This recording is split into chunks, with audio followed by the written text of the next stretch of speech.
Hello YouTube, this is Wally Garno, also known as the Daily Libertarian. I'd like to talk to you today about our two-party system and how it's changed over the course of my life. And I'd like to make a prediction about where I think it's going in the future. If you like this channel, please hit like and subscribe. Also, please share it with all your friends and anybody you think would be interested in this information. So our two-party system. When I was a kid, there were, of course, Democrats and Republicans. Still have Democrats and Republicans. But the Democrats and the Republicans have changed a great deal over time. As a matter of fact, when I was a kid, the two main schools of economic thought were either John Bernard Keynes or Milton Friedman. And if you followed John Bernard Keynes, then you were a Keynesian. If you followed Milton Friedman, then you were a Chicago school.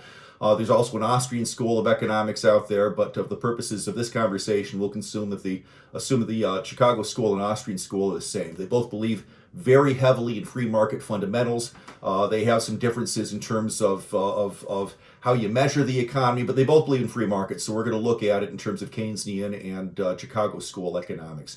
If you were a Keynesian, you believe that the economy needed to have some government regulation. You believe that free market systems were prone to failure, and thus you had to have government oversight to keep things going, particularly when things started to go downhill. If you're a market person, then you think the markets are self-correcting. They largely take care of themselves. And those were our two political parties. You had the Keynesians were the Democrats, and the Chicago school people were the Republicans. Of course, you had a lot of cross between the two. We had essentially one bell curve that listed both political parties. There was a lot of agreement in the middle. I remember, for example, Bill Clinton in 1992 declared that the era of big government is over. Not something you would hear, say, Bernie Sanders or Elizabeth Warren say today. Over time, those parties have changed. In the 1970s, Solzhenitsyn kind of destroyed communism. He wrote a book called The Golik Archipelago, in which he discussed how in the Soviet Union, since they didn't have profit and they didn't have pay as an incentive system, what they essentially did is gave workers quotas, and if you missed your quota, well, everybody missed their quota. They didn't give you the means to make the quota. But if you were one of the ones who missed the quota the worst, you went to the Gulag, and most of the people who went to the Gulag died there. Solzhenitsyn was a captain in the Soviet army in World War II. After the war, he was sent to the gulags because he'd been a prisoner of war for much of the war with the Germans. And the Soviets thought, having been a prisoner with the Germans, he might have been exposed to Western thinking. So they decided that rather than repatriating him and setting him free as a hero of the Soviet Union, they would send him to the Gulag for 20 years. And when he got out of the Gulag, he did all of his research and then wrote the book. He wrote a book that was so damning on communism and on collectivism in general that there really were no economists in the 70s and 80s of any standing that still believed in communism. You had a lot of socialists in Switzerland, a lot of socialists in those countries, the Nordic countries in general. And those countries began moving toward collectivism and socialism. Then their economies started to collapse, and so they started to move away from it in the 1990s. So about 10 years ago, there was very little talk about socialism. 15 years ago, there was very little talk about socialism. But all of a sudden, collectivism has come back onto the forefront. Matter of fact, freedom in general is under assault. When you look at postmodernism, intersectionality, cultural Marxism, I'm going to group these things together because the same groups of people believe in all of those different things. And to keep the video relatively short, I'm not going to go into a lot of detail about the differences between them. But in a nutshell, postmodernism teaches that if a people are left free, they will find ways to oppress each other. So, for example, I open a business. I start making a little bit of money. The next thing you know, I'm oppressing my workers. I'm oppressing other people because through my wealth. I'm just an oppressive individual, I guess, if I have money. And that's how they kind of view society, is a hierarchy in which if people are left free, it will kind of break into a hierarchy of oppression. So what they want to do is they want to take the intellectual and cultural elite out of that, or moral elite, intellectual moral elite, out of that oppression hierarchy, give them totalitarian control of the government, and then they can kind of compress the people at the top and the people at the bottom, kind of press them together until everybody is equity. And that's kind of the view they have of the world. There's also a view called Post-Colonialism. That's another school of economics that teaches that capitalism is an economic form of colonialism, and that the rich countries, such as the United States and England, got rich by stealing wealth from all of the poor countries on earth. That belief has permeated our society, it's permeated our institutions, and today a lot of people believe in post-colonialism economics. They believe in some form of collectivism, cultural Marxism, whatever you want to call it. All these things have largely merged together into one movement. So that gave us kind of two generations have grown up now that did not grow up under communism. You know, when I was growing up, They were still teaching us how to hide under our desks in the event of a nuclear war. We were all very afraid of the Soviet Union. Communism was a bad word. Socialism was a bad word. The only socialist of any standing was Bernie Sanders, and he was just one guy from Vermont running as an independent. It wasn't really a movement.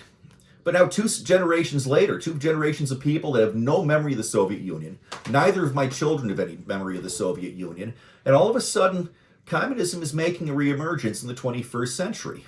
Now, the fact that it killed at least 200 million people in the 20th century, a lot of people that want to see what we can do in the 21st century. Maybe it'll kill more, maybe it won't. I don't know. What I do know is that all of a sudden we're seeing different movements on the left. They're trying to do different things on the left. There were 2 bills that have come in just since Biden was elected. The first one is H.R. 1, the For the People Act. This is actually the very, very first bill our new Congress decided to submit in the floor of Congress. And what that's going to do is it's going to make the California election system the national election system. So vote harvesting, all-in, mail-in balloting, all of the things that California does, they're going to make that nationwide. And whether or not fraud occurred in this past election, that system is designed to allow it to occur. Understand that with a mail-in ballot, there are 2 envelopes. The outer envelope is just what the post office uses to deliver the ballot. Then there's an inner envelope, and any verification that this is a legitimate ballot that was cast by X person and that's a real person. Hopefully you have a signature verification. All of that stuff is on the inner ballot. Once you take that ballot out of the envelope, the inner envelope, there is no way to tie it back to that inner envelope. All of those ballots look the same. So, for example, there were a lot of calls for fraud, a lot of accusations of fraud in Wayne County at Cobo Hall. What Sidney Powell was told by the courts, even if, let's say you had 700,000 ballots and you could prove 300,000 of those were fraudulent. Maybe you only had 400,000 inner envelopes, so 300,000 of those were not mailed. They're fraudulent ballots. What the court said basically is if we were to dump all of the ballots from Wayne County out on the floor, all 700,000 ballots, and I'm making these numbers up, I don't know how many ballots there were in Wayne County, just an example. But let's say you dump all those out on the floor and you can prove to me that 300,000 of those are fraudulent. Can you tell me which ones the fraudulent ones are? Of course, Sidney Powell could not tell them which ones the fraudulent ones are. She also couldn't tell you who they voted for. Now, it's entirely possible half the fraudulent votes would have been for Donald Trump. So the point is that the courts will not remove ballots unless you can point at specific ballots and say these are the ones to remove. And since you can't do that with a mail-in ballot system, it's designed from the ground up for fraud. So we're seeing that movement. Another change that's come out just over the last few days, Adam Schiff has put in the Domestic Terrorism Act of 2021 that loosens the definition of terrorism or support of terrorism to the point that it can be applied really against anybody who has a political ideology that the left doesn't like, whoever's in power doesn't like. You might have heard Tulsi Gabbard talking about that. She's been very vocal about how dangerous that bill, if it becomes law, are. Now, there's still enough Republicans in the Senate that I don't think either of those bills have any chance of actually becoming law, but you never know, they could.